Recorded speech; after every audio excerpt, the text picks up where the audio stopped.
നമസ്കാരം. VCV ന്യൂസിലേക്ക് സ്വാഗതം. ആദ്യം പ്രധാന വാർത്തകൾ. പാതയോരങ്ങളിലെ പരസ്യ ബോർഡുകൾ നീക്കം ചെയ്യണമെന്ന ഹൈക്കോടതി ഉത്തരവ് നടപ്പാക്കുന്നതിന്റെ ഭാഗമായി വടക്കാഞ്ചേരി നഗരസഭയിൽ സർവകക്ഷി യോഗം ചേർന്നു. ഹൈക്കോടതിയുടെ ഉത്തരവ് നടപ്പാക്കാൻ പൊതുജനങ്ങൾ സഹകരിക്കണമെന്ന് നഗരസഭാ ചെയർമാൻ PN സുരേന്ദ്രൻ. നിയമം ലംഘിക്കുന്നവർക്കെതിരെ 5000 രൂപ പിഴ ഈടാക്കുമെന്നും മുന്നറിയിപ്പ്.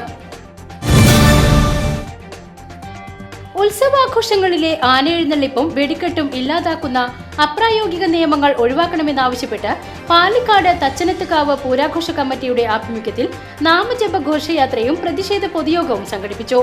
എലിഫന്റ് ഓണേഴ്സ് സംസ്ഥാന സെക്രട്ടറി ശ്രീജിത്ത് വളപ്പായ തുടർന്ന് നടന്ന പൊതുയോഗം ഉദ്ഘാടനം ചെയ്തു.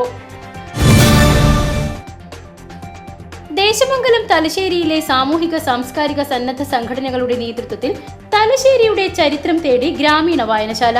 ദേശമംഗലം തലശ്ശേരിയിലെ സാമൂഹിക സാംസ്കാരിക സന്നദ്ധ സംഘടനകളുടെ നേതൃത്വത്തിൽ തലശ്ശേരിയുടെ ചരിത്ര വർത്തമാനങ്ങൾ എന്ന ആശയത്തിൽ സംഘടിപ്പിച്ച തലശ്ശേരിയുടെ ബിസായം UR പ്രദീപ് MLA ഉദ്ഘാടനം ചെയ്തു.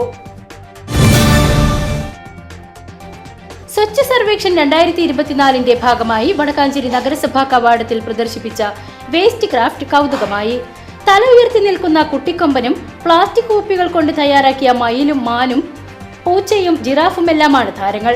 ചെറിയ ക്യാനിൽ തീർത്ത ഓട്ടോറിക്ഷയും വേറിട്ട കാഴ്ചയാണ്.